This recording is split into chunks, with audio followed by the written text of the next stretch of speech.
This special episode of OutDrank The Coverage, the live draft show, is brought to you by the Frisco Bar and Grill. They're located at 6750 Gaylord Parkway, Suite 120 in Frisco. You can find them online at thefriscobar.com. I'm telling you, folks, if you're a sports fan, a karaoke fan, or a fan of live music and trivia, this is the place you want to be. They not only have great food, great drinks, they have great prices, and they have a great atmosphere. I'm telling you, this is where old friends meet and new friends are found. I promise you, you will love the Frisco Bar and Grill. Intern Noe and I will be talking about it during the draft show, but we love their appetizers. We love their wings. I love their sliders. My girlfriend loves the karaoke. Hey, if you're a fan of Oklahoma Sooners or San Francisco 49ers, the Frisco Bar and Grill is the official watch party place for both of those. And intern Noe and I was there for a Monday night game last year when San Francisco was playing, and the atmosphere is absolutely amazing. You cannot beat it. So check out the Frisco Bar and Grill, located at 6750 Gaylord Parkway, Suite 120 in Frisco, where old friends meet and new friends are found. It's spring, and that means it's time to get outside and check out the wonderful weather. But the bad news is that means all the insects, termites, bed bugs, and rodents, they're all coming out as well, and they're trying to get into your home. Well, Grandeur Pest Solutions can be the one that helps you. They're here to service all of your pest needs, whether it's insects, rodents, scorpions, spiders. They take care of it all. You can find them online at grandeur4shore.com. You can give them a call at 469-602-8441. You can email them grandeur4shore@gmail.com. You can find them on Facebook. Just type in Grandeur Pet Solutions. They service almost all of DFW area. Most services that they do, when you reach out to them, they will take care of it within 24 hours. You don't have to worry about, scheduling it now and it be 2 months before they get there. Again, you can find them on Facebook, on Instagram. Just type in Grandeur Pest Solutions. They are your one-stop shop if you have. Now, hey, and then hold it just a second. Now, I've been doing a lot of talking, but the things that you said, if you're going to talk the talk, you got to walk the walk. Hey, thanks to you guys, y'all did the walking, all right? Hey, and one thing, this week I'm not going to say a word. You know how I feel, but I'm not going to say a word, but I will say one thing right now. How about them Cowboys? I'm ready.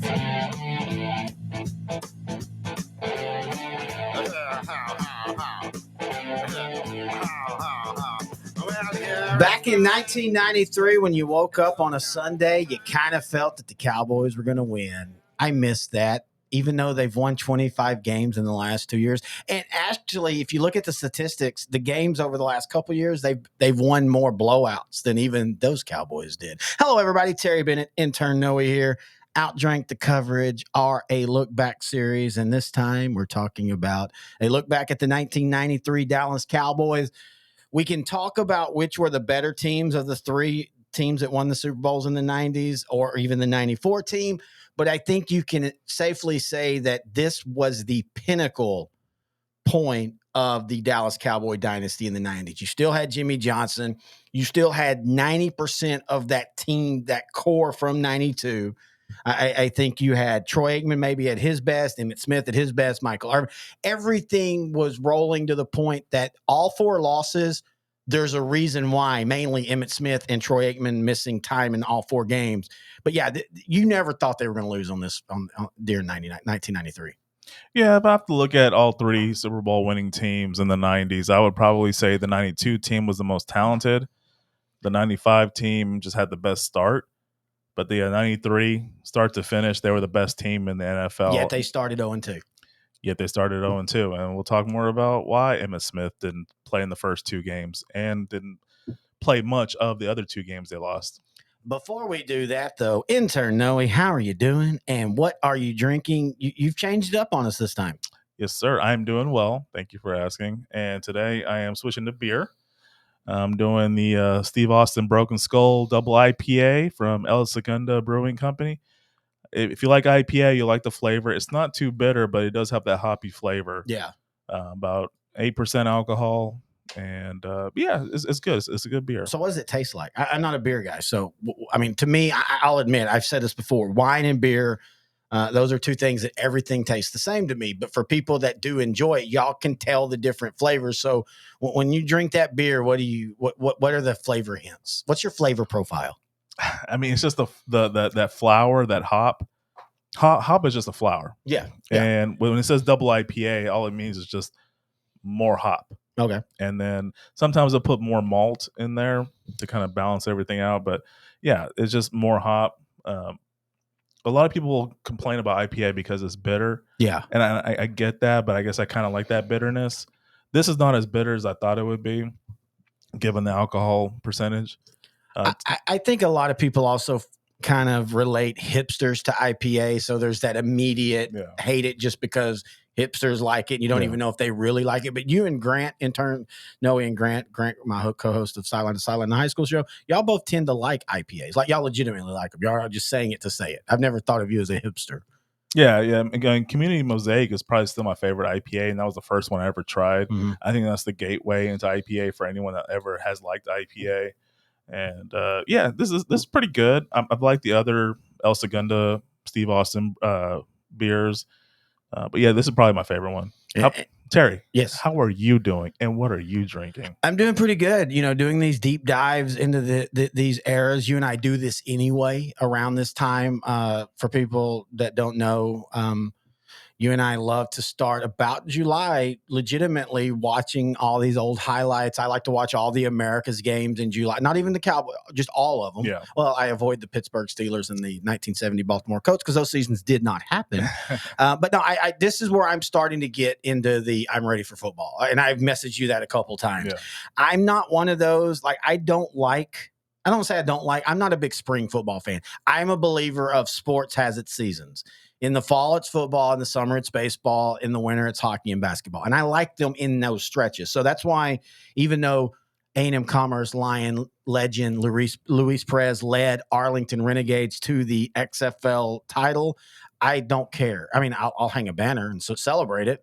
But this is where we're getting into football season. Yeah. And the Rangers are good again this year.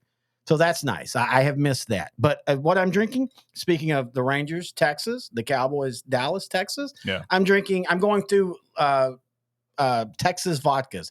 You kind of forgot to bring me a whiskey this time to try. That was the thing. But I will say the last one you tried, I don't know if anybody can top that. That was pretty good. Hirsch, yeah. Yes, I really like that. Good. I actually took a little bit when I was gaming with my friends a couple weeks ago. I remember I messaged you and said it's a whiskey night. And I did. I actually enjoyed, I get it now.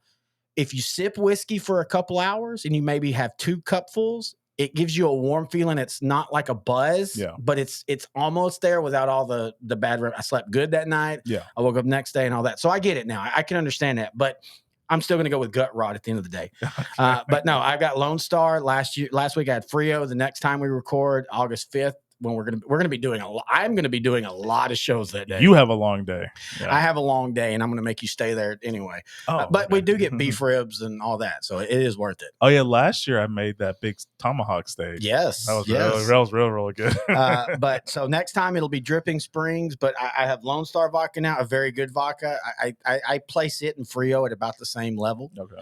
I don't think there's really a top shelf Texas vodka, which I think is a good thing. Well, a lot of people naturally will love them some Tito's. Well, because Tito's, again, go back to hipsters, 2012, 2013.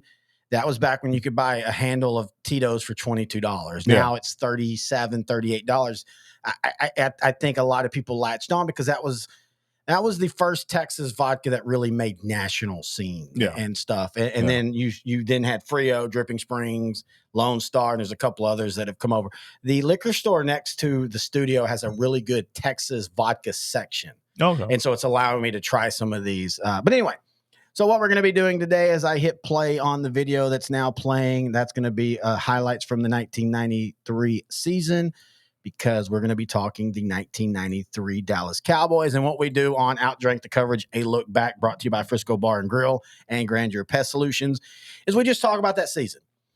And this was the first season that I was fully, well, I don't say fully. I was living in Dallas by the time the playoffs started. Yeah.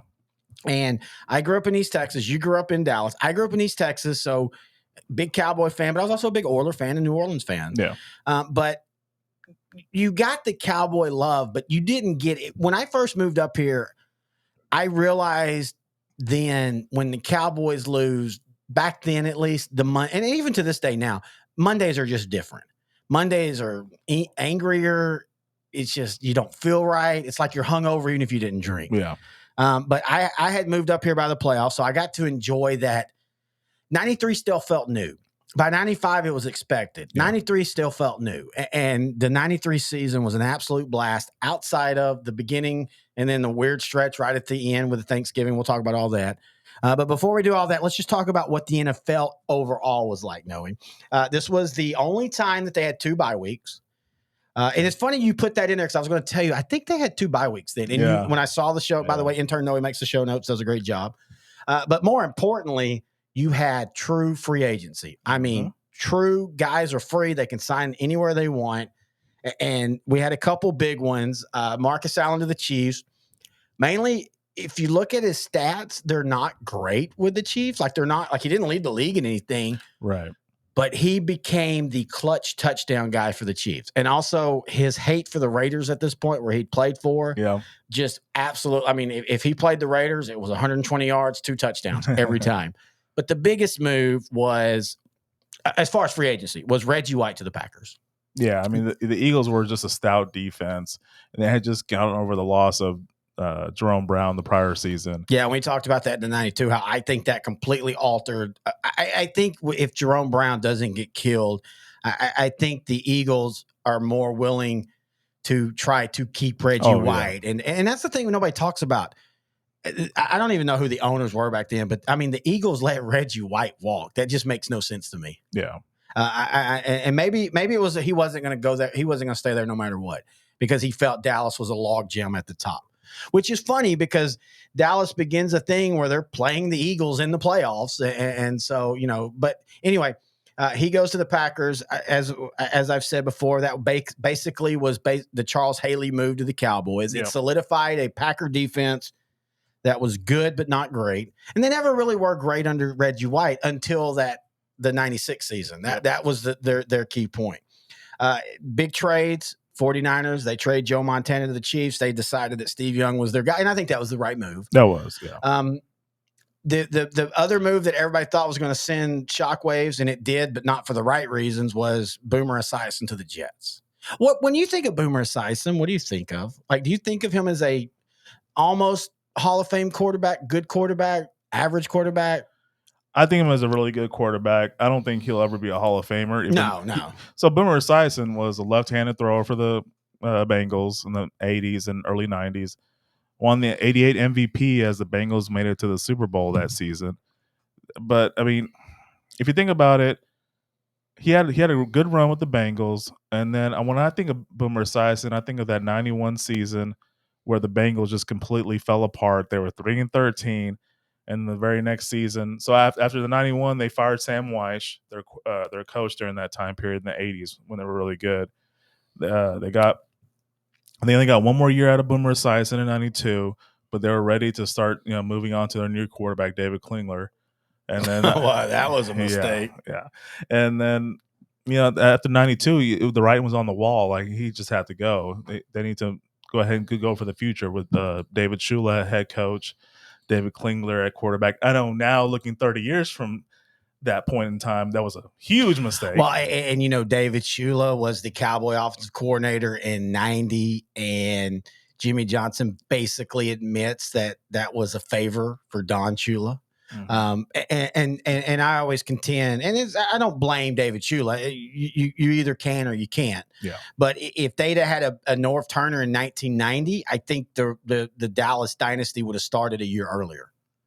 That Redskin team in 91. No, I'm not saying that they win this to go to the Super Bowl. I'm saying I think they make the playoffs in 90, even without, first off, Norv Turner would have never. Honestly, if Aikman didn't get hurt in that second to last game, they would have made the playoffs.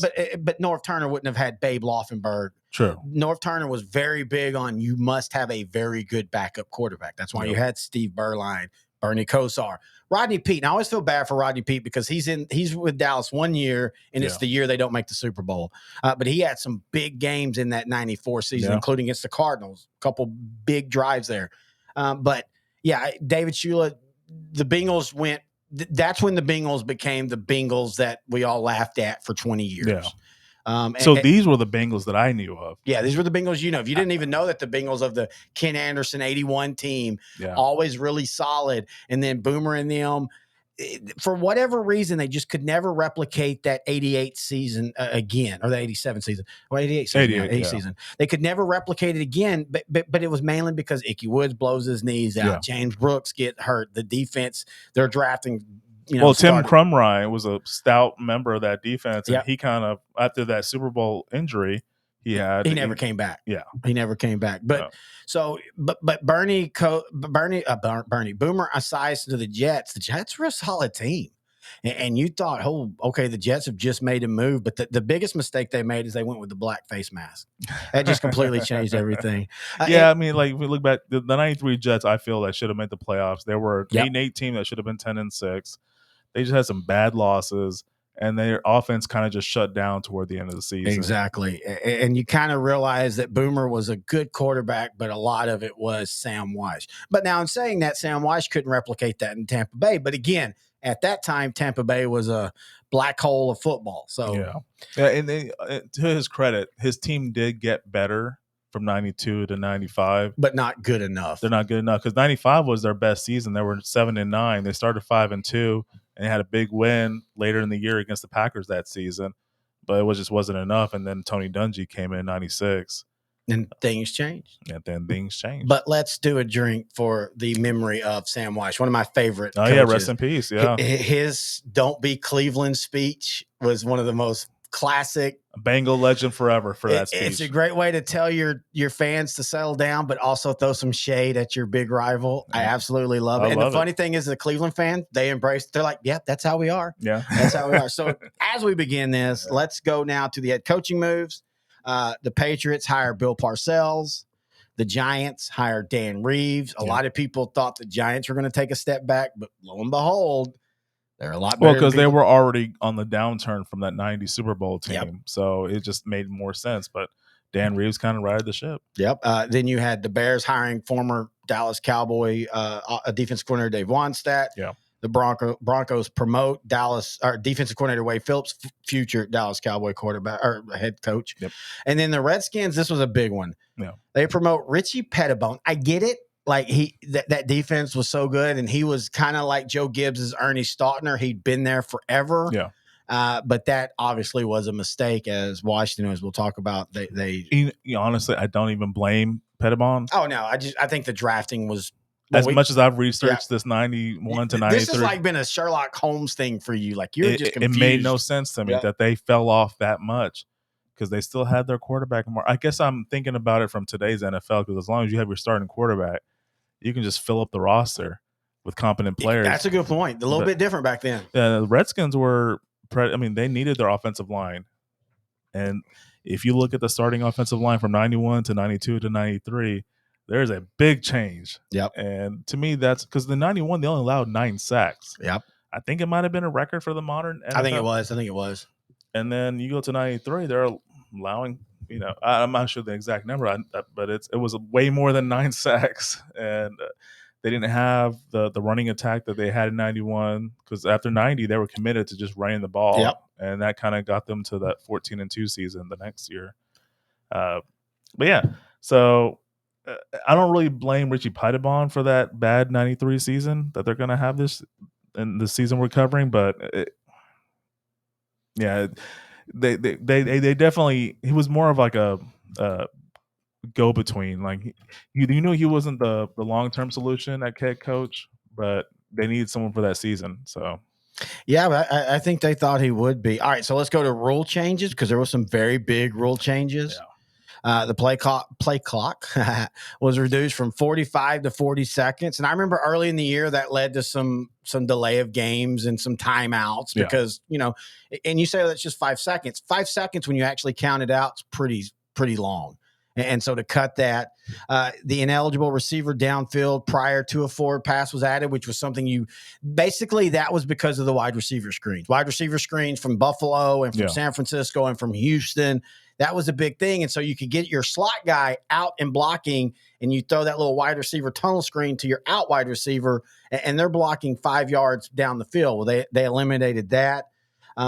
You finally got, which I've never understood. I never understood. I still don't understand intentional grounding. It's your ball.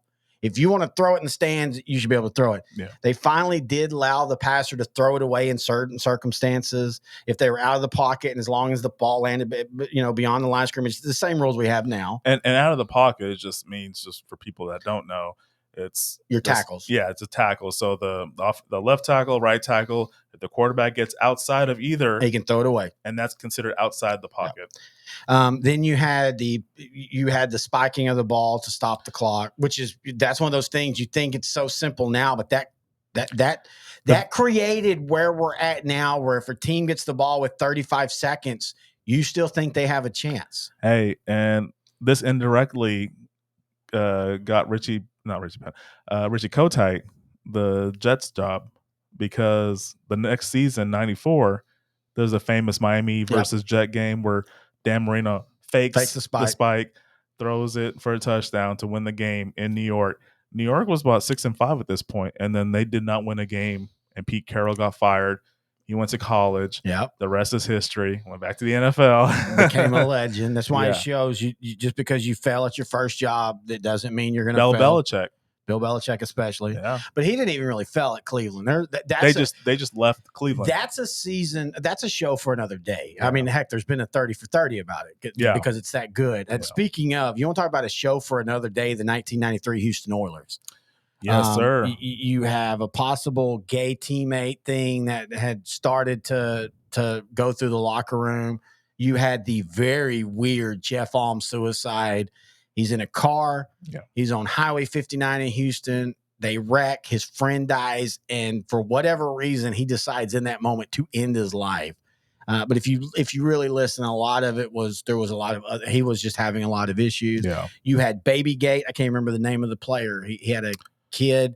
He wanted to miss the game for his kid. Yeah. People, for some reason, questioned that. But then you had the most famous, Buddy Ryan, Kevin Gilbride on the sidelines getting into a fight. Buddy Ryan. At this point, Buddy Ryan's crazy. Yes. I don't know, look, Buddy Ryan was fun and all, and Buddy Ryan had a very good defense, but Buddy Ryan was a terrible head coach. It was Oilers offensive tackle David Williams. Yeah, David Williams. Yeah. But Buddy Ryan was a terrible coach, and he was terrible with people.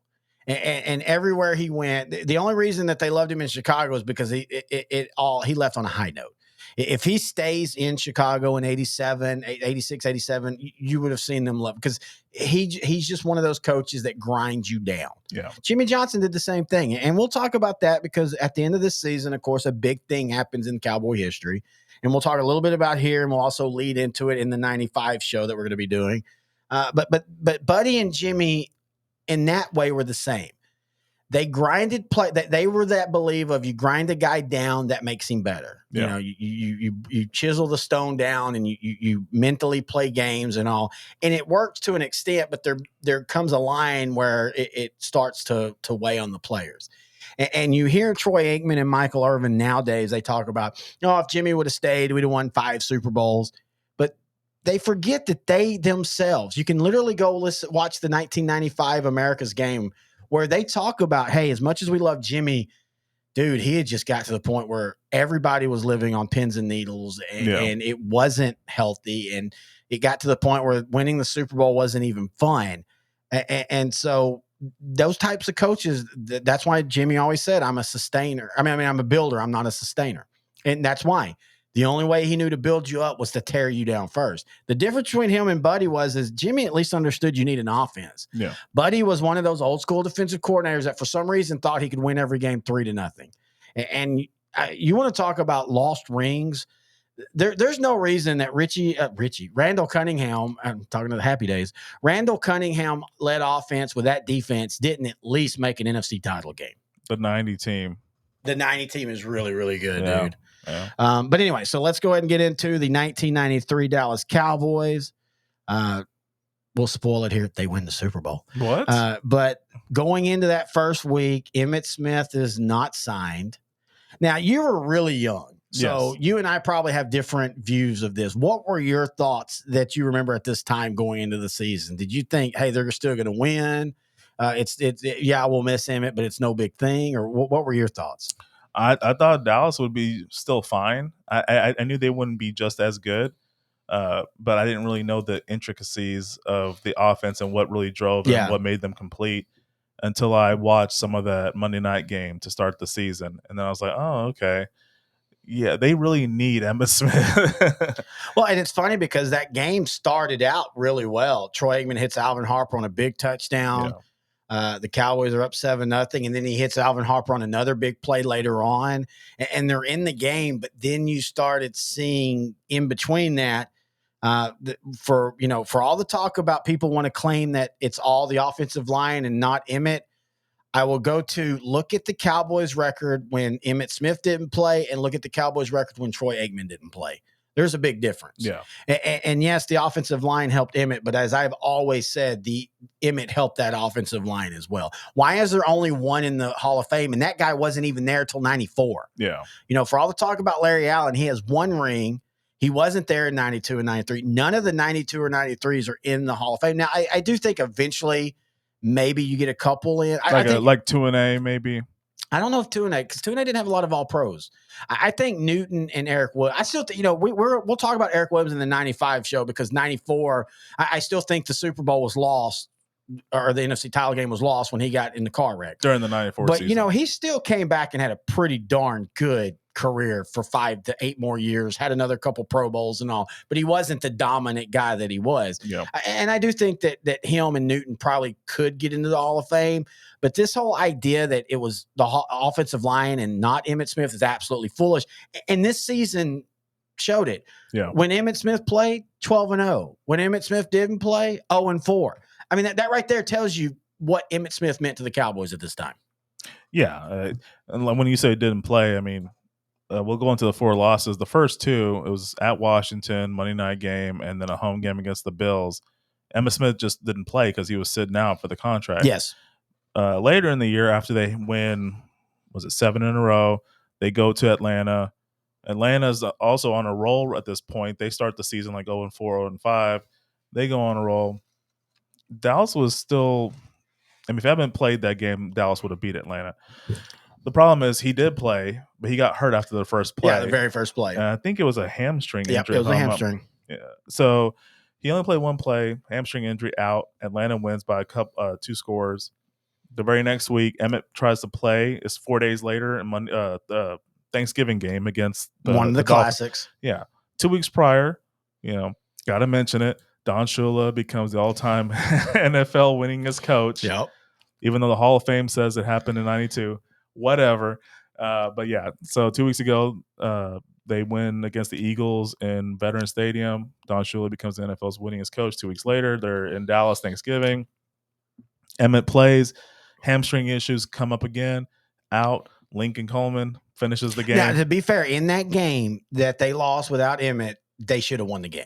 Yeah, even without Emmitt. And we'll talk about that here in a little bit. I got that play queued up for later. Okay, we'll wait for later, but yeah. So those are the 4 games that Yeah. Emmitt Smith did not finish the game. Yep. But every other game, there was either a big blowout or close one, like for example, the Giants game to close out the season. Yeah, and we'll talk about that one too. The 49er game. Yeah. But before we do all that, here's Jimmy Johnson talking about motivation after winning the Super Bowl. Little bounce to you. Little bounce to you. Looking good, feeling good. Russ, how are you doing today? Romping, stomping, raring to go. How about it, Darren? Did some nice things yesterday. There's not a lot of differences in college football and pro football. You're still trying to motivate people to be the best they can be. And that's how I approach it. Nice and smooth, nice and catch that football, Jason. Come on, Judd. Get the handoff. Now you got to protect that damn football. Come on, Judd. Come on, Judd. Bear down. Concentration. Concentration. Whether I be a coach or a player or a secretary or a trainer, I want everybody to be the best that they can be. And the way that I can do that, I work with each individual. Wrap him up. Hold on to him there, Chad. Here you go. Nice job of collapsing on it, Chad, but you got to wrap him up. You got to hold him. That's the way to run through an arm tackle there, Judd. That's the way to run through an arm tackle. Good, good. If you're America's team, you don't want to be a so-so team. You want to be the best. Let's get it going. Let's get some work done now. Let's get some work done. All right, right there, right there, right there. Let's see what you got. All right, all right, all right. Good job, Cat. Good job, Cat. All right. Nice penetration, Cat. That it? Break, break, break. Now, that doesn't have his famous one, or my favorite one, and we watched it earlier. It's let the mind control the body, not the body control the mind. He was, he was an industrial psychologist. That's what his degree is in. He basically went to college to basically be a motivational speaker for companies, like to go in and talk companies. And he is a very big believer of your body can take a lot as long as your mind wills it. Yeah. Either by willing it or being able to, what my old coach was, you step out of it and you just kind of almost a Zen. It's funny you say it because the coach wouldn't admit it. Almost a Zen thing where you remove your mind from the pain you're feeling. Yeah. And I mean, that's as old school as you could get. But what he did new school, and you and I have talked about it in the 92 show and at the end of the 86 to 91 was he believed, and at the end of the day, this is what Jimmy Johnson was best at: motivating and talent acquisition. He knew how to find guys that could do specific things and do it well. The same thing that what made Bill Belichick a great head coach. The same thing that made Bill Parcells a head coach. The same reason why Joe Gibbs could win with 3 different quarterbacks. Because you find the guys that do what you need at a top level enough times that you're going to have success. And when you look at this roster, the 93 Cowboys, I think there's not a weak spot. There is not one spot other than maybe depth behind running back. But at this point, Emmitt Smith, I mean, he didn't miss many games. I mean, he missed 2 for injuries, 2 for contract holdout. But just starter per starter, I would put this team up with any other team between now and then and before. Talent wise, on a pure, we're going to do a show in August, 1970s Cowboys. Technically versus the 90s Cowboys, but not really. Just who had the better dynasty. Yeah. But pure talent wise, there is not a better team than the 1993 Dallas Cowboys. Yeah. Yeah. I mean, if you look at it, I mean, they lost Steve Berline in the offseason. Jimmy Johnson released Lynn Elliott after the second game in 93. Vincent Smith became part of the Bears trade where Dallas gave up basically Dave Wannstedt so he could be a head coach for the Bears. He really liked Vincent Smith, so he became the linebacker for the Bears. Isaac Holt, he was released by the Cowboys after the 92 season. So, I mean, there were some losses there. Some good draft picks. I mean, if you look at the draft picks for that season, it was actually really good. Unfortunately, some of those players were great for other teams. Like Ron Stone, the guard, he was great for the Giants. Yeah. But he played some vital roles for the Cowboys too. Yeah. Kevin Williams was drafted in 93, who ended up being a number 2 receiver in 95, 96. Darren Smith, linebacker, who would be starting for the Cowboys in 93.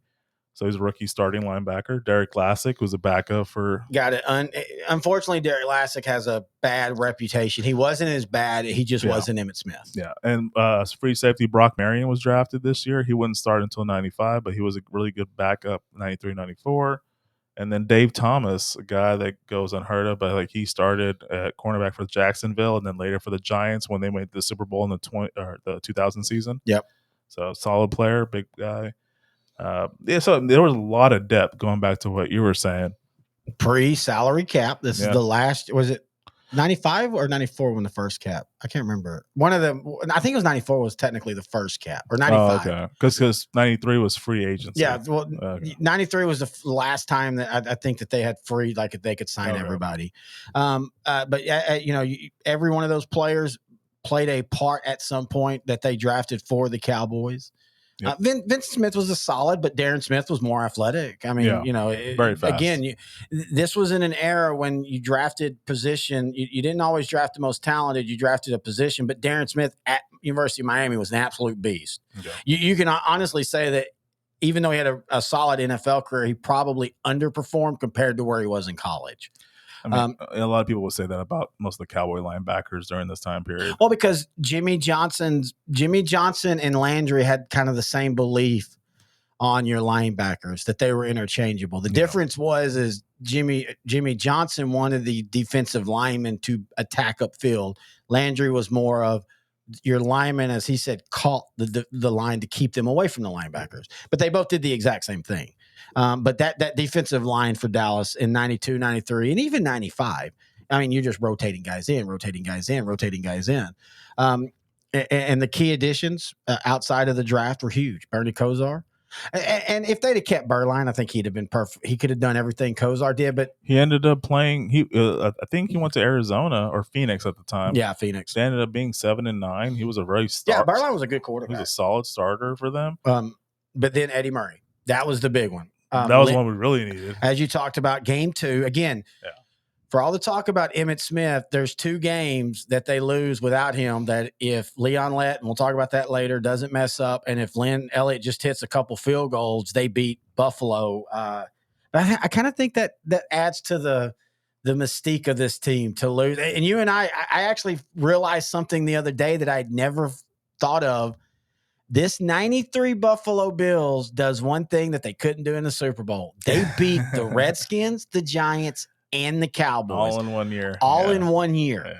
Yeah. And you got to feel for their fans because they had to feel like this was finally their year, especially when we talk about how the Super Bowl first started out. Yeah. All right. So again, as you talked about, they lose that first game to Washington in Washington. They lose that second game to Buffalo in just an absolute defensive slugfest. Yeah. That also has a couple plays that kind of started to shorten Troy Aikman's career. One of the big NFL films highlights was him getting hit after he threw the ball against Buffalo in that game, which was very much late hit. Like we're talking, even in that era, it should have been late hit. We're talking about throw the ball 1, 2, 3, and it's I can't think of his name. It's the nose guard for them, a really good player. I won't say it's Phil Holt, but somebody like that. Anyway, he just absolutely cleans Aikman's clock. Yeah. But they lose that game. They're 0-2. And then Jerry finally signs Emmitt, and from that point on, the Dallas Cowboys became the Dallas Cowboys of old. It took a couple games. They struggled a little bit against Phoenix. They dominated Green Bay in week 4. And I think that's when you realized, okay, they're back. Yeah. Because Green Bay was the up-and-coming team, and Dallas beat them 36-14. They had almost 400 yards of offense. They only had 98 yards of rushing because if I remember correctly, I think even in that game, I think Emmitt tweaked and he sat out a lot of that second half, if I remember correctly. But then they beat Indianapolis. They're at 3-2. And then October 17th, this is one of those, I will always remember this game. Yeah. San Francisco comes in, a rematch of the NFC title game. As I was telling you before we started recording, you still didn't know if the 92, if that was just Dallas caught them at the right moment, and the score was 26-17, but Dallas just absolutely physically dominated San Francisco. Dallas had almost 400 yards of offense. They had 123 yards of rushing. They did give up 405 yards, but I mean, San Francisco's offense was always good. That was never the problem. But the biggest thing was Dallas created 2 turnovers. They had 4 sacks. And I think if I remember correctly, they had like 17 pressures out of 33 dropbacks, which against San Francisco, you didn't do that. That was a lot of pressure against that's the one thing nobody ever talks about for San Francisco from the 80s and 90s. I've never understood that. They had a really darn good offensive line, like a really good offensive line. Okay. Aikman was 21-35 for 1 touchdown, sacked twice. Steve Young was 24-33 for 267 yards and a touchdown.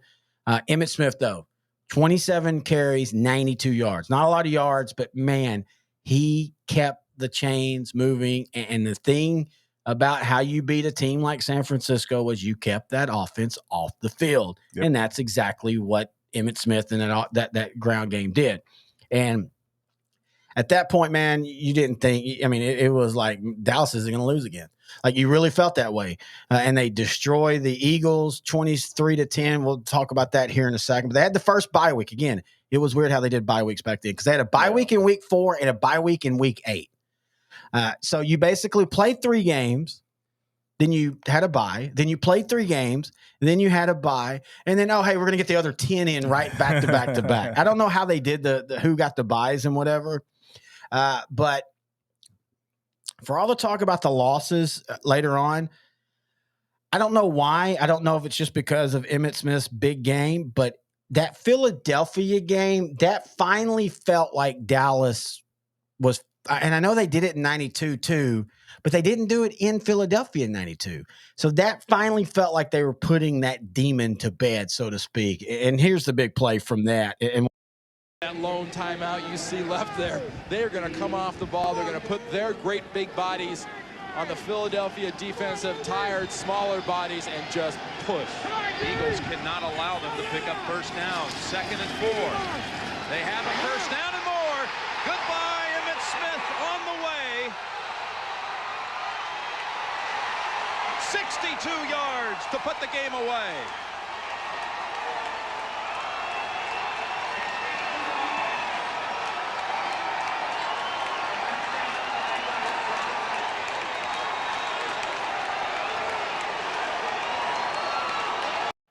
I love Richie Kotite right there. You see him, he just and you can see on the Eagles. And also, I just want to put the blue jersey curse to bed. Yeah, I think that was the first time they beat the Eagles wearing the blue jerseys in like so many years. Yeah. But it's funny again. We forget that happened like 2 weeks before the Dolphins and everything, and you feel like the season's in a crisis at that point.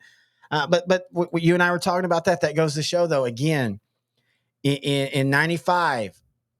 We have the famous 4th and 1. Yeah. But from that point on, Dallas didn't lose, and they won a Super Bowl.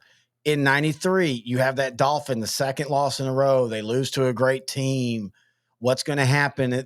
Can this team repeat? And they don't lose another game. Yeah. And then the Dolphins don't win another game. And that's something that's never talked about. Yeah. Like the Dolphins, I can remember all the stuff in SportsCenter and all that kind of stuff about how the Dolphins have announced that they're a Super Bowl contender. And if Dallas has to play Miami, they're going to, and the whole time you're thinking, dude, they won because Leon Lett, and we'll play that here in a minute, but Leon Lett made a mistake. Dallas, It was 16-14 because Dallas didn't have Troy Aikman, didn't have Lincoln Coleman, and it was icy and snowy on Thanksgiving. Yeah. Dallas should have won that game. Dallas should have won that game by 3 touchdowns. But man, everybody had announced Dolphins as the best team in the league, and Miami was after that win. Miami was 9-2 at that point. They had them, and they were good. They were a good team even without Marino, and they looked like they were going to be the number 1 seed in the AFC. And the AFC, I mean, outside of Buffalo, wasn't really looking that great. Houston started coming on at this point. They were, I think, 4-4 or 5-4. But yeah, Dolphins were a team that was winning without Marino, so they were giving a lot of love to Don Shula, who got a lot of love 2 weeks prior. But and then this would be the last one of the whole season. All right, so let's go ahead and set it up. If you don't know, it was a back and forth game. It was big plays. In the ice, it was big play. Keith Byers had like a 70-yard touchdown run. Kevin Williams had like a 65-yard punt return. It was Steve DeBerg as the quarterback for the Dolphins, and he had a big game. And it looked like that they were going to drive down and get it with a field goal, and this happens, and we'll always remember it from here. Day game. Will it go in the win column to Dallas or Miami? Stoyanovich will decide it as he will try this field goal, which will be 40 yards. 40 yards. Doug Peterson to hold. Blocked. The Cowboys will win. Wait a minute. Will was in the end zone. No one covered it. If Miami did, that could be a touchdown if Miami has covered it. A Dallas player touched the ball, and then the Dolphins went on and recovered it. It's on the 1-yard line. It's not in the end zone. It's in the 1-yard line. They're going to sort it out. And there's 3 seconds left on the clock. 92, Tolbert gets his hand up in the air and knocks the ball. No, it's not 92, it's 97. Jimmy Jones. Now someone touches the football here. Watch what happens. It's Leon Lett. No! Oh, Lett, who is haunted by a Super Bowl misplay, and the ball goes into the end zone. So that happened, and I can remember I was at my girlfriend at the time's house having Thanksgiving dinner. They weren't big. I mean, they were sports fans, but they didn't watch every game. And so I remember I'm having to control myself and not want to break things. Because I was so mad. I was so mad. I was just that was of the Jimmy Johnson era. That's the worst loss. Yeah. We talked about it in '92. Their losses were to the Eagles. It was really good, and they lose to the Rams in a fluke game. They lose to Washington in a weird game at the end of the year. Emmitt Smith should have been a safety, and it would have possibly changed things. But anyway, this was the first one that you felt like, and we were talking about this earlier. This is the first one you felt like Jimmy Johnson's team they weren't smart. And it wasn't just Leon Lett. And Jimmy Johnson, we were watching America's game. We always watch the America's games to get ourselves pumped up for these. And he's right. I know it sounds cliche, but he told Leon Lett after the game, look, dude, you didn't make the only mistake. Yeah. I remember Dallas was driving, and I think it was Lincoln Coleman had a fumble and that stopped the drive and stuff like that. But this is where our ages are different, though. It's kind of what the 90 Bills did for Scott Norwood when he missed the field goal. They really didn't blame him for the miss. Yeah. They didn't blame the missed field goal for losing the Super Bowl. They blamed other stuff. Like Andre Reed came out and said, like, if I didn't make that catch on third and whatever, we would have won. Well, and the narrative on Scott Norwood gets lost is back in 1989, a 42-yard field goal on grass wasn't a gimme. Yeah. Now it is. Like now, we're in a weird era now where they can make 45s all day, but they miss an extra point. But back then, it wasn't like a gimme. Like the Stoyanovich getting blocked, that should have been a gimme.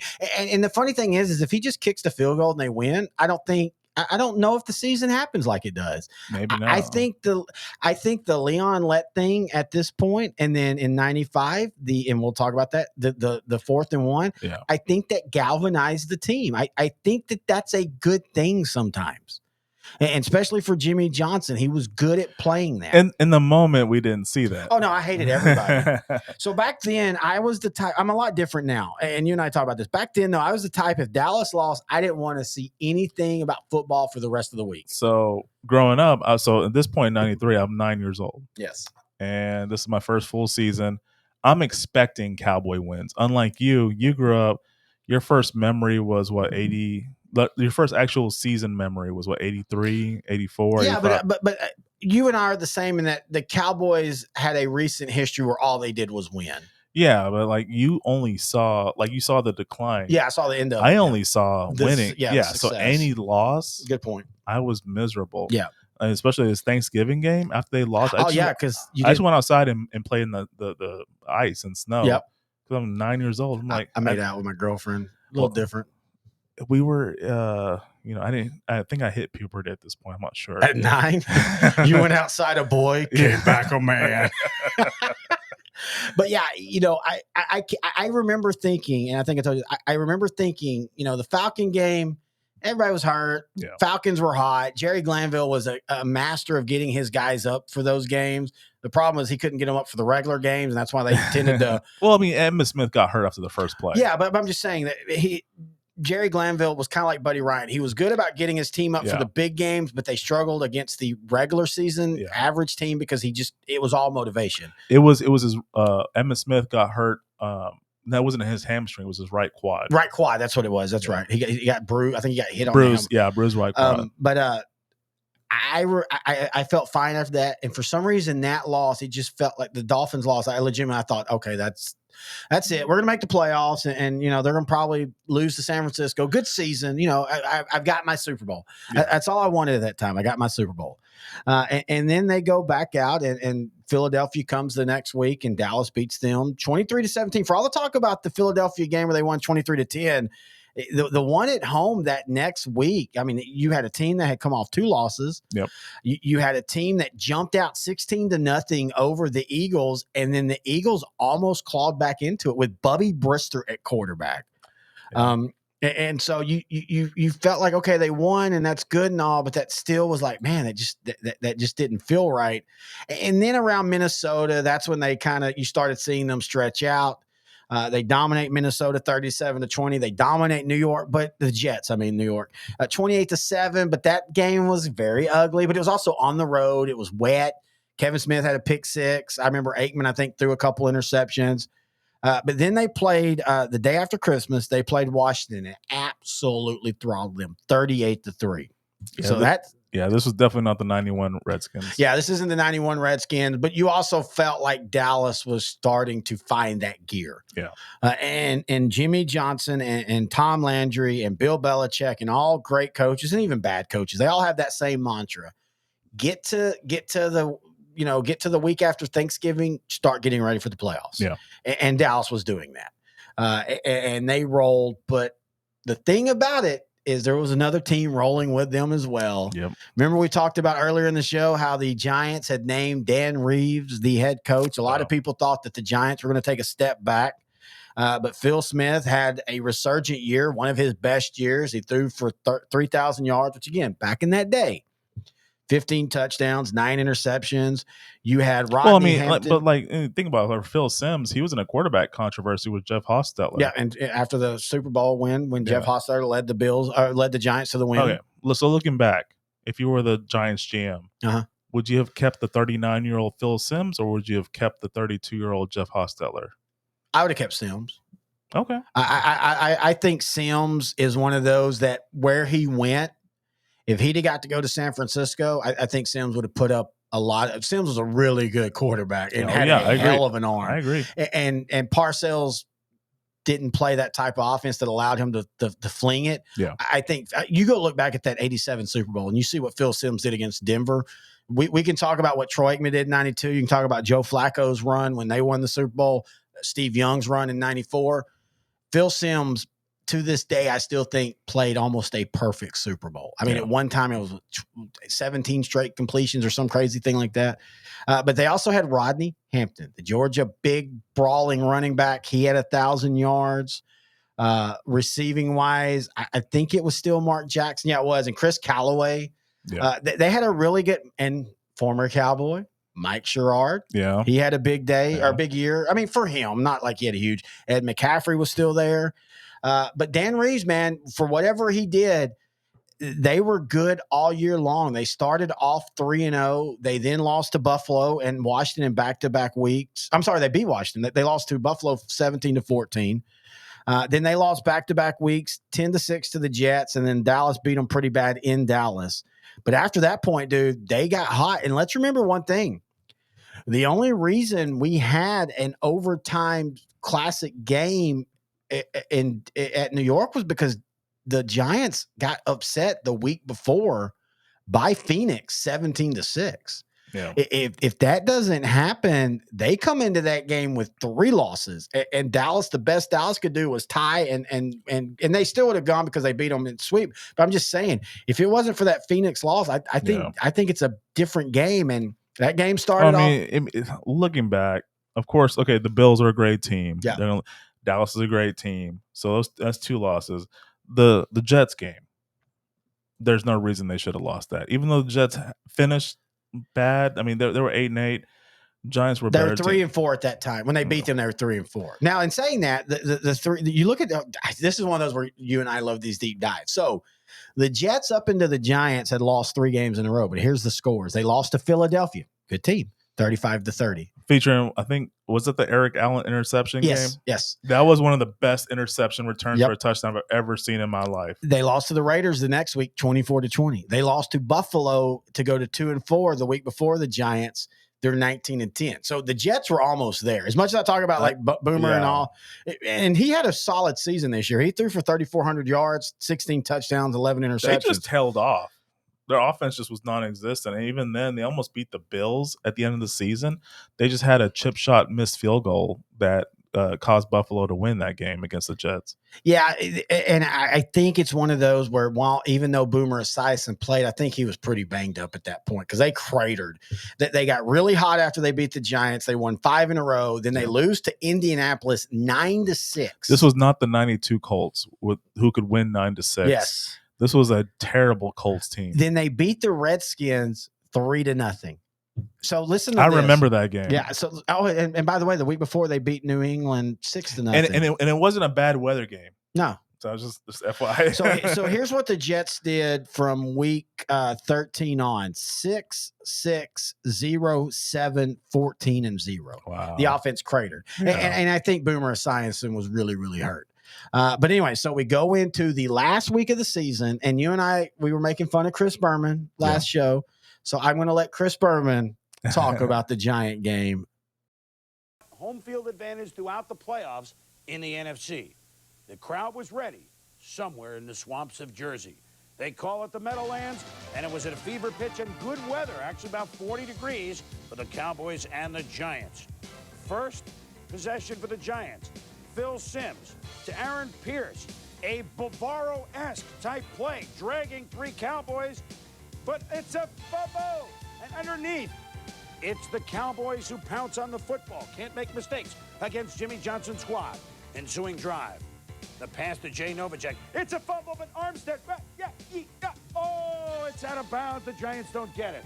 Yeah, Novacek here makes a great catch of the ball, turns, he's hit immediately, and Jesse Armstead, how frustrating to lose it not once, not twice, but 3 times and out of bounds. It was not a charm. Cowboys hold on to kick a field goal, and then surprise, an onside kick, but this time it's Jesse Armstead who is ready and had the sure hands, Tom. Yeah, Armstead redeems himself here, makes a nice play. He didn't leave the line of scrimmage too soon, enabled him to get that football.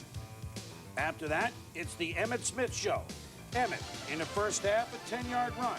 Mark Stepnowski, Pro Bowl center, is out, saying I wouldn't mind blocking for him today, but tell you what, Cornish on in relief, and the rest of the line did a fine job, and I think Emmitt did the rest. Takes a swing pass down to the 17-yard line, and then watch Aikman. Zip! Between defenders to Emmitt Smith. Touchdown, 10-0, Dallas. Troy Aikman makes the great read here. Watch the linebacker right there, blitzing right up the middle of the football field. The open area is usually right behind him. Emmitt Smith gets into it. Troy Aikman zips him the football. And then more Emmitt Smith. Look at him go for 47 yards, but he's bounced on the right shoulder, sprained right shoulder, landed hard on the turf. He would leave 2 plays later, Tommy. Yeah, you watch him here fall on that shoulder, bruise that AC joint. That's very, very painful injury, Chris. And in the first half, before he left, 109 yards. The Cowboys led it 13-0 at the half, dominating in time of possession over 22 minutes of the 30 minutes of the first half. Like Superman, out of the phone booth, out of the locker room, Emmitt's back. His teammates are psyched. They blocked the punt by the Giants, but what are they doing, Tom? I don't know. The Cowboys, they see a loose ball. They got to go touch it, Chris. Kevin Williams opens the door for the Giants. Down 13-0. Dan Reeves' squad pounces on the ball. Marcus Buckley does the honors, and they give it to Gerard Bunch for a touchdown, and I think surprised Dallas. Good play call. Everybody keen on Rodney Hampton. You hand it to the fullback, you get 6. LT said he wanted to play the whole game. It was a huge game. 3rd and 13. LT and company watch Simms roll out. Down 13-7. Across the field to a streaking Rodney Hampton with Haley covering him. Sets up a field goal. It's now a 13-10 game, Tom. Yeah, you watch LT here. He did his best. And there's a big sack of Troy Aikman in the 4th quarter right there, putting him on his back. Giants' last drive. Rodney Hampton had a huge second half. Another 1,000-yard season for him up the middle. Sets up a tying 31-yard field goal by Treadwell. Hampton had 114 yards all told. In overtime, the Giants win the toss, unable to capitalize. Emmitt Smith, you can see him hurt with every play. But still, they passed to him 10 catches for 61 yards. And then Emmitt off right tackle for 10 yards. Emmitt, 168 yards rushing, 61 more receiving. Eddie Eat, Drink, and Be Murray from 41. Good! The Cowboys squander the 13-0 lead, but beat LT and the Giants in a fine ball game at the Meadowlands. Dallas, home field throughout. They win at 16-13 in the extra stanza. Afterwards, Jimmy Johnson knows where his we can go ahead and say it now. If they don't win that game, you look at that as a blunder type game. You're up 13-0. Yes, Emmett gets hurt, but this is where we talk about their conservative of get up by a couple scores and then just let the defense. Yeah. Well, the Giants made enough plays, and Dan Reeves doesn't get enough credit for the year he had there. I mean, that Giant team, a lot of people thought were dead and buried. Lawrence Taylor was too old. Phil Simms was too old. Yeah. Bill Parcells was gone. Dan Reeves, who had been a good Denver coach, but he's not going to be able to do it in year one, and he did. And I mean, Dallas, sometimes luck plays a lot of this, and getting a couple big plays at key moments. But this could have been a big mark on Jimmy Johnson, because I'll say this. The way that game developed, if Dallas doesn't win that, they don't make the Super Bowl. Yeah. I think they probably might make the NFC title game, but I don't know if Emmitt Smith plays that next week. I mean, it was such a big game because the winner of this was the number 1 seed, and also whoever lost was the number 4 seed. So in 1993, so from 90 to 2000, and from I guess 90 to 2020 or 2021, it was there was 3 divisions in each conference. 3, so the division winners will host the game, but then there was 3 wild cards. The top wild card hosted the game as well. So whoever won this game would have the division title, but also the number 1 seed. And then whoever lost would be the top wild card and would host the playoff game. So what happened was the Giants lost. They would host the Vikings in the first round, in the wild card round, while Dallas got a week off. As we look into the playoffs in a few minutes, I really think the Giants, if they had the number 1 seed, they would have. They wouldn't have played. Dallas and San Francisco would have played in round 2. Yeah, and Dallas wins, and I'm not sure Dallas would have beaten San Francisco. And I'm pretty sure the Giants would have beaten the Packers, who they were the 6th seed that season, because they lost to they played the Lions in the wild card round. Lions were the 3 seed. Well, and as you can see on the table, I know we're the little people on the screen, but if you're watching this, you can see we have the here. Let me go ahead and I will send. What a beautiful display, sir! I love it. I will look at these helmets. Look how beautiful they are. Hang on. Let me get there. Why is this not working? Oh, I got to turn that off. So as you can see now. You see the playoff table. I think I have everybody where you can see it. Let's go ahead and go over it. In the 1993 season, the way it ended, Buffalo. I'll go AFC first. Buffalo 12-4, Miami 9-7. In the AFC Central, and Miami missed the playoffs again. As you talked about, they were on pace for the number 1 seed. Yep. And they had injuries. Again, Steve DeBerg was the quarterback when they beat the Cowboys. They had injuries at this point. In the AFC Central, you had Houston at 12-4. They made the playoffs. The Steelers at 9-7 made the wild card. And then in the AFC West, a very good AFC West, you had Kansas City 11-5, the Raiders at 10-6. They both make the playoffs. You had the Broncos miss the playoffs at 9-7. No, Broncos made it. I'm sorry. They're right. They were the 5 seed. Yeah, they were the 5 seed. My bad. And then you had Seattle at 6-10. In the NFC, you had Dallas and the Giants. They make it from the East. Eagles were a really good team, and the Cardinals were not a bad team. Cardinals were 7-9, and when you look at who they had, they lose 2 games to the Cowboys. They lose 1 to the Giants. They got in Washington. Of their 4 wins, 2 of them were against Phoenix. One of those just weird things. In the NFC Central, this is when the NFC Central was the true black and blue division. Oh yeah, Lions make the playoffs at 10-6. Vikings and the Green Bay Packers. That's right. The Lions, for all the talk about 91. The Lions in 93 were still a division-winning team. And honestly, if 1 game fell their way, they would have been the 2 seed instead of San Francisco. And San Francisco, 10-6. The AFC West was competitive, but not great. The Saints were 8-8. The Falcons were 6-10. The Rams were 5-11. So as you can see on the screen, you see the playoff teams. And this was an interesting playoff because you had it to where division rivals on both sides were playing in the first round, which I always love that. I love when the division rivals have to play each other in the first round. But I think at this point, even though they were 10-6, I think everybody knew it was going to be the Cowboys and the Niners. Yeah. Simply because, again, the Giants get unlucky where they're better. Actually, record-wise better than San Francisco, but they have to go on the road. And so the first round of the playoffs, the wild card Saturday and Sunday, you had Green Bay beat Detroit, which was an upset. It was. That was an upset, 28-24.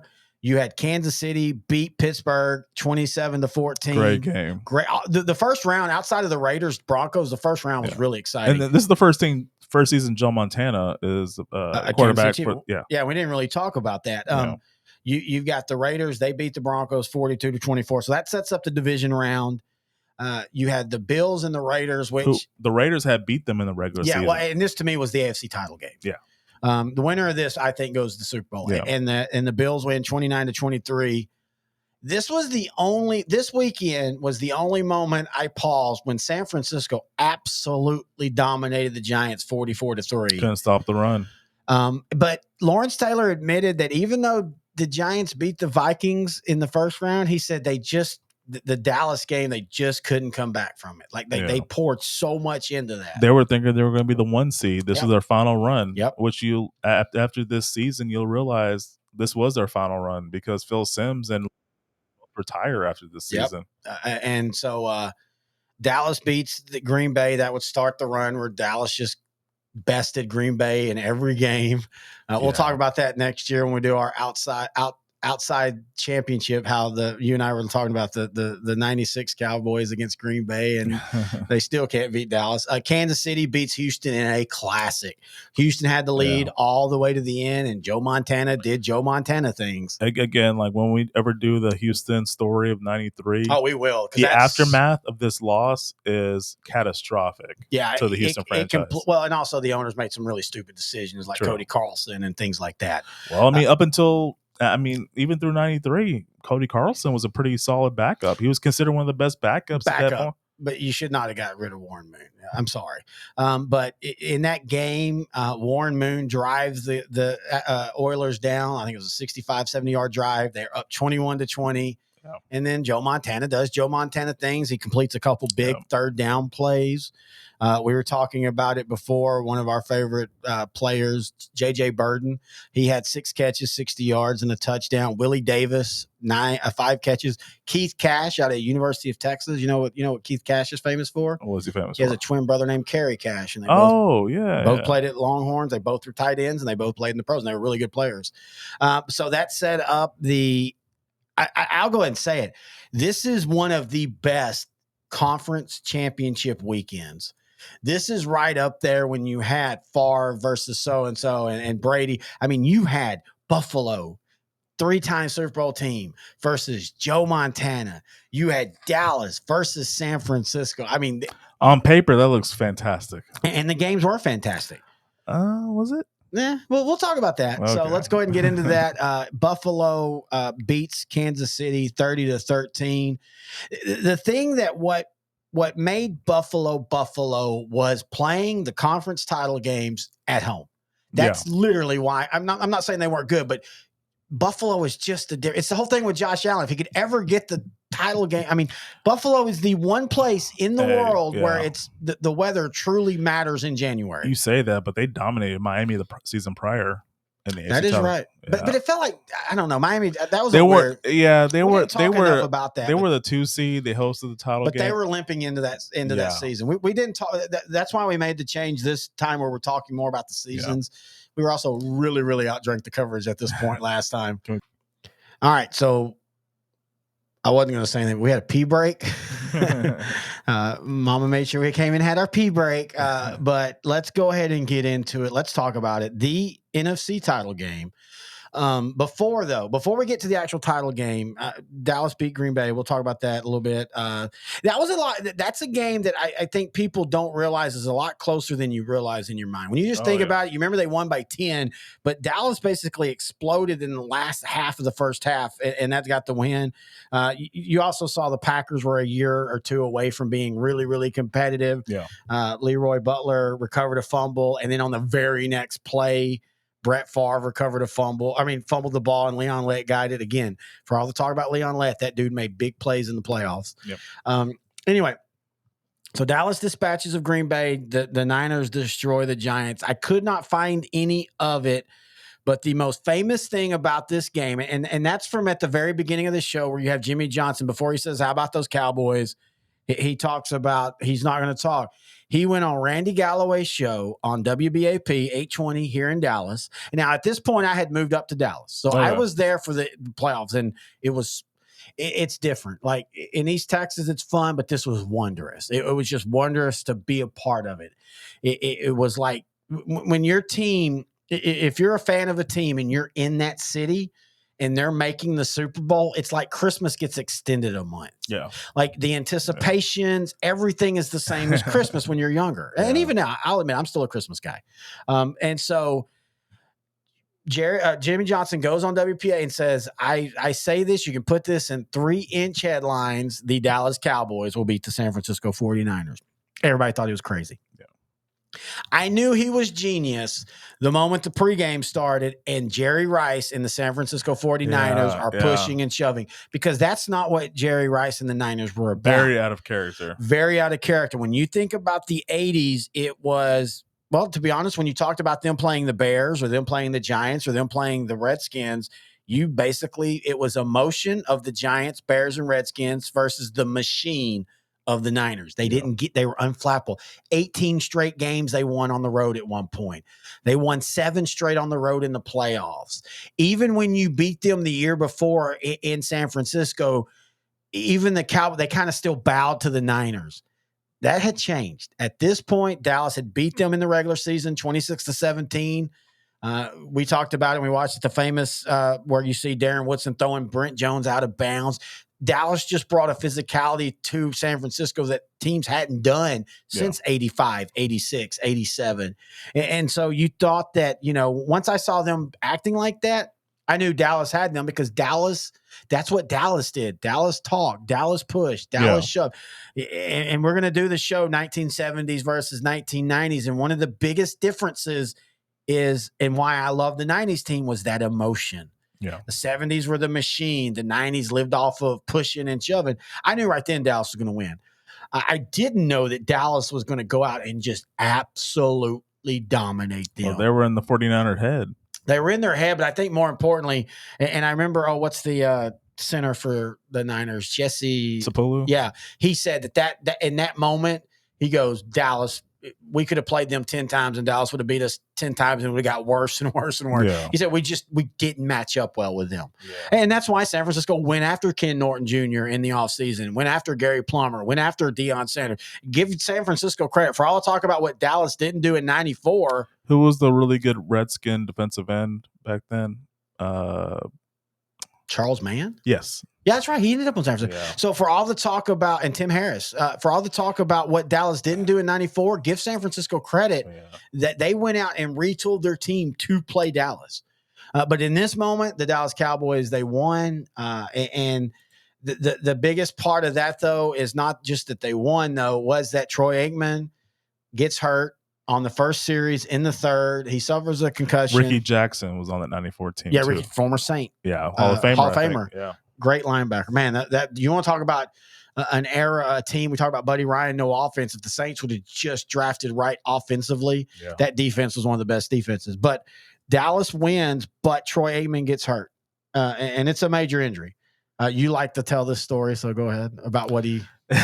So, I mean, it's a sad story, but it's kind of funny. So Troy Aikman gets a concussion in this NFC title game, gets knocked out. Kozar comes in. As Aikman's leaving, he's getting checked. They ask him where the Super Bowl is going to be played next week, and he says Henrietta. Well, Henrietta is his hometown in Oklahoma. Yep, very small town. That is not Atlanta, Georgia. Bernie Kosar, who, again, we didn't really talk about. He was signed by Dallas after Aikman got hurt in the regular season. He came in. Alvin Harper had the catch against him as he goes 42 yards, and that was a terrible throw. Oh, yeah. I was behind him. I know some people be like, well, he was trying to avoid the interception. I agree with that. He was trying to avoid Bernie Kosar purposely put it where he put it, but Alvin Harper went up and climbed it. That should have been a throwaway. Yeah. For all the talk about the Dwight Clark, I always thought Dwight Clark's was probably half throwaway, half Hopi catch. Bernie Kosar was just trying to throw it away. And Alvin Harper, and again, if Alvin Harper, I'm going to say this, and this is going to cause some ruffles. And if Mr. Harper, if you're listening, I don't mean this personally, but if you would have had the drive that Michael Irvin had, Alvin Harper could have had a Jerry Rice type career. He had the size, he had the speed, he had the hands. He just didn't. The difference between what makes a really good NFL player and a great NFL player, it wasn't there. He could have, and he still had a really good career. I'm not saying he was bad. He had, but like you realize, he never had 1,000 yards. But he had 30 catches for 700 yards. But I'm just saying, if he would have had that Michael Irvin, I'm going to fight everything. I think you see a different career. But anyway, in this moment, he was great. He was the perfect second guy to Michael Irvin. Yep.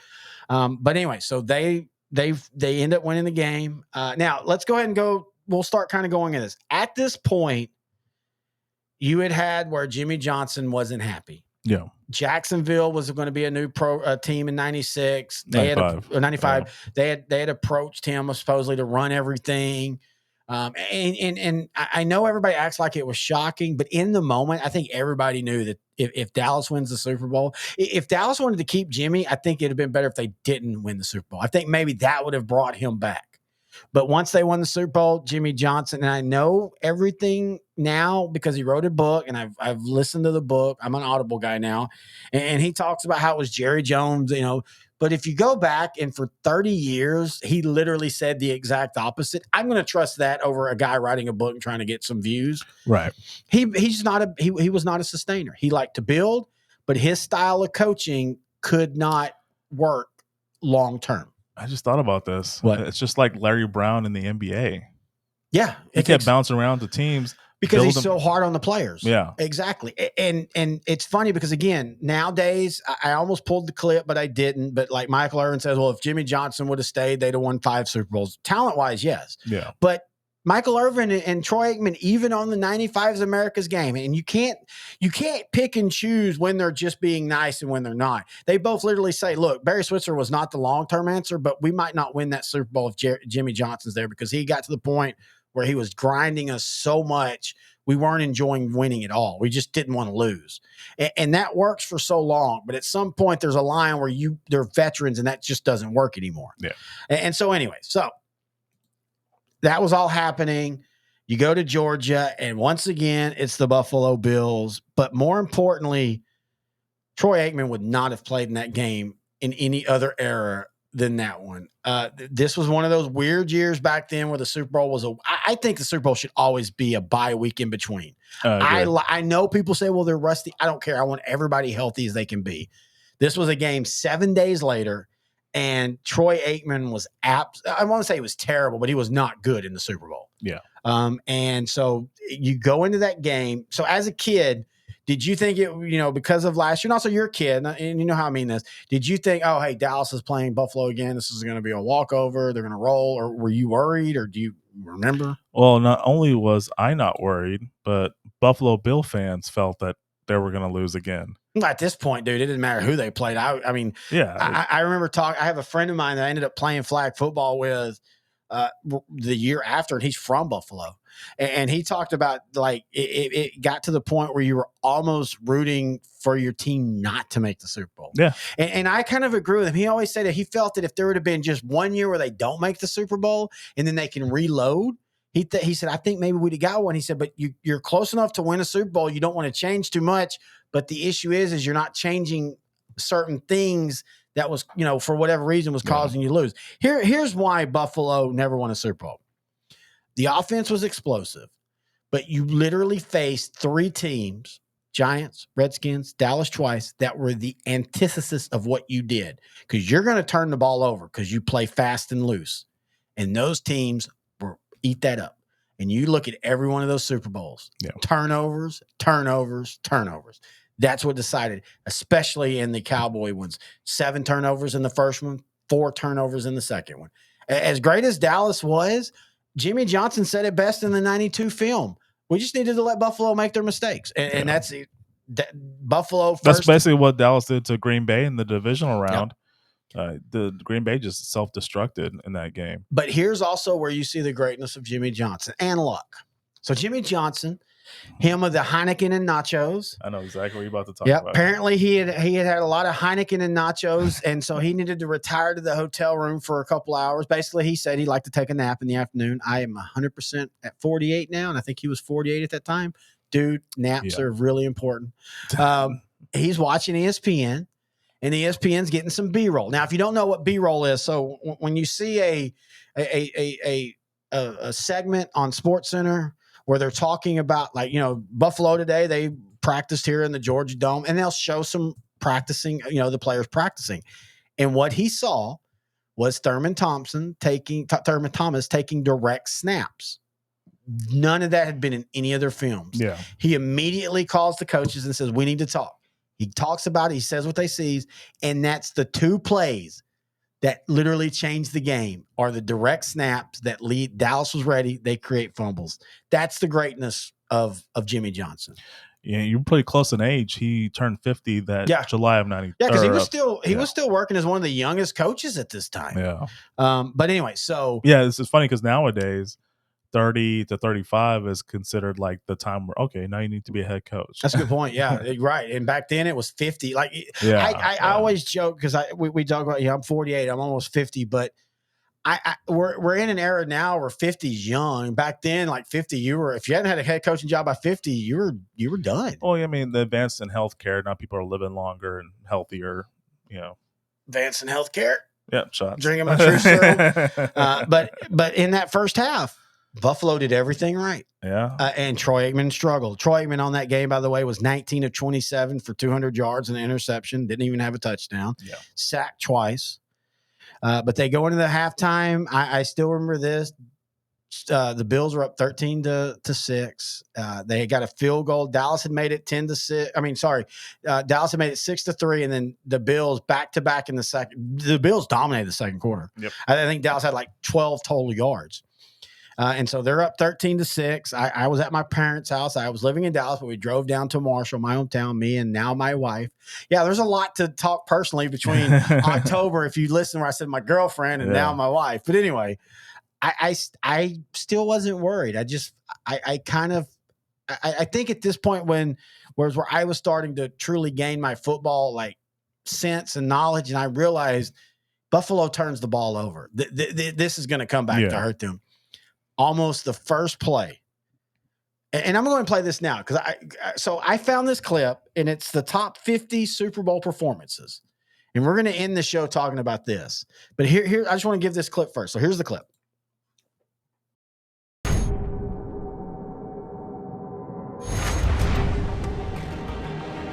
And we're underway, Super Bowl 28. And Thurman Thomas back to run. And here's a little pitch to Thurman at the 45. He fumbles the ball. And the Cowboys have claimed a fumble. Oh, man, oh, man, oh, man. Kelly continues to throw underneath. Thomas hit as he takes a hand off, fumbles the ball. And here comes the Cowboys. Down to the 20-yard line, in the clear. At the 15, down to the 10, down to the 5.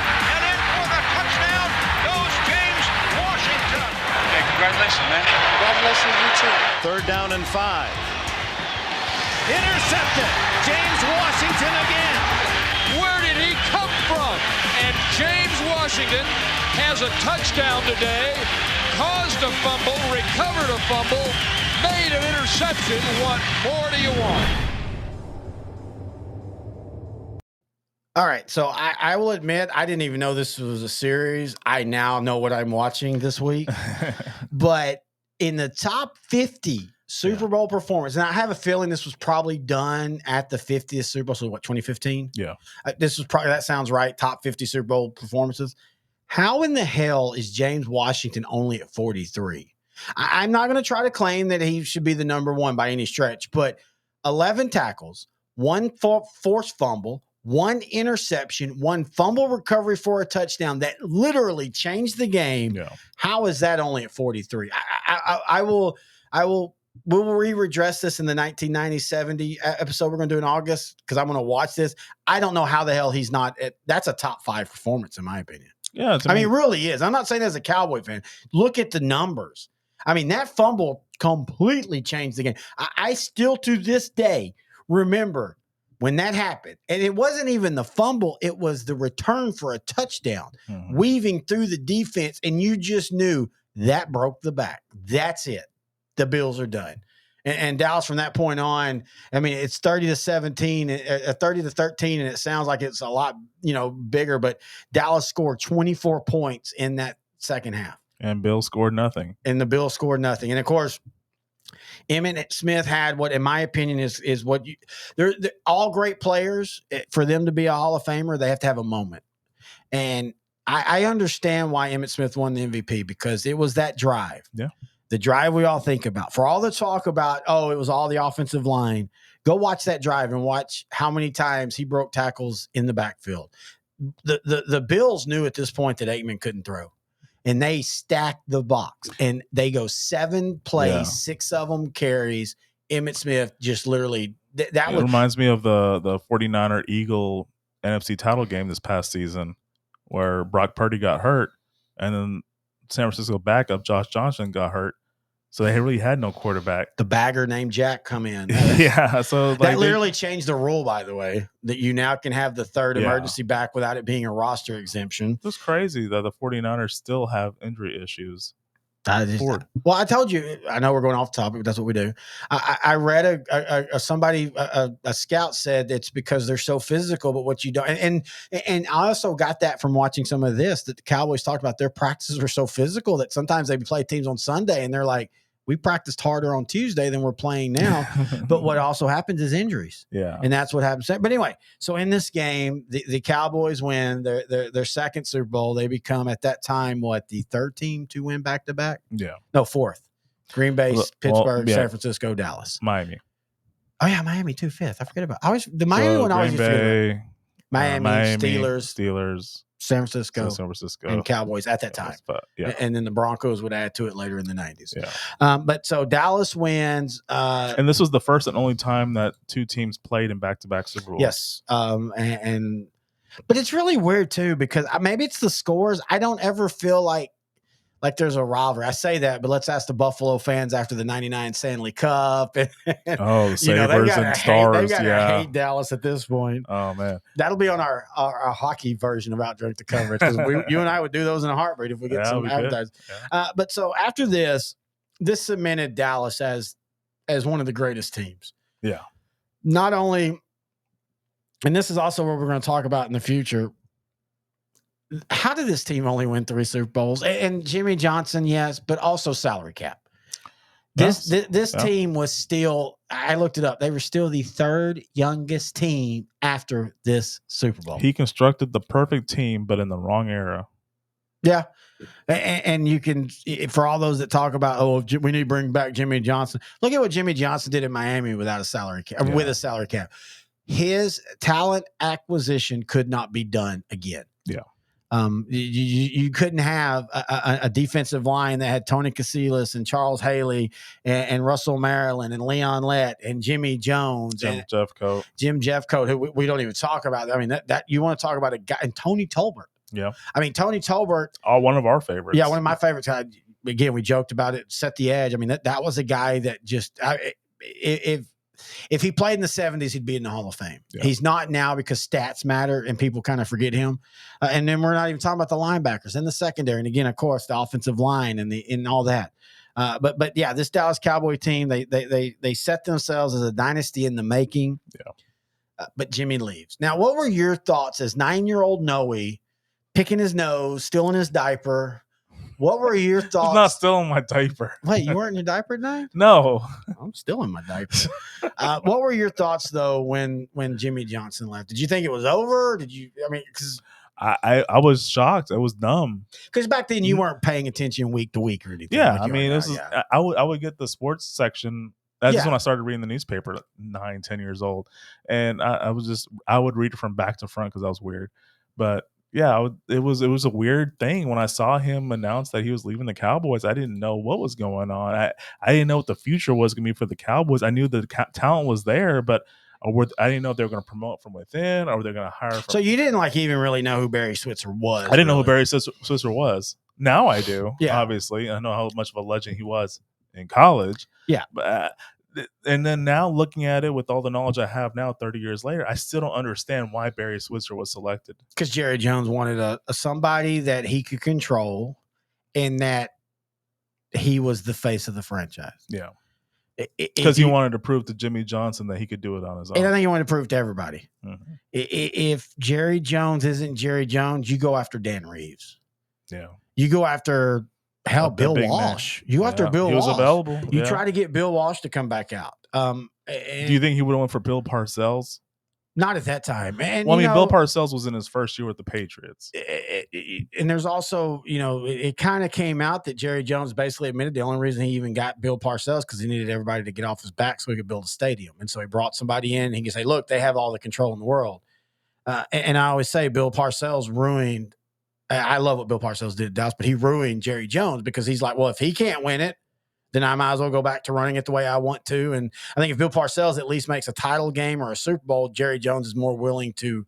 And I do think that Mike McCarthy was a good hire at the time. I know it was weird because you're off, but I get it. But at that time, you go after Dan Reeves, or you go North Turner, or you go even bring Butch back North. Davis, yeah, that would have been great, or somebody like that. But yeah, Barry Switzer, and I think Barry Switzer did some good things, not on the field, but I do think that I do think he had ability, and we'll talk about it, and we'll talk about the book and everything. But Barry Switzer did have an ability to connect to players on a different level than Jimmy Johnson did, and I do think that was a big thing that helped them win the Super Bowl in '95. But I don't think Jimmy Johnson, you don't lose the 94 title game with Jimmy Johnson. You don't. And also there was a play with Michael Irvin that wasn't a fumble. That should have been incomplete. I will to this day die on that hill. The Michael Irvin fumble in the 94 title game would not be a fumble today. He literally caught it.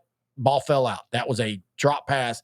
But back then, no instant replay. That was a fumble, and it led to that 20-point. Anyway, so that's going to do it for the 93.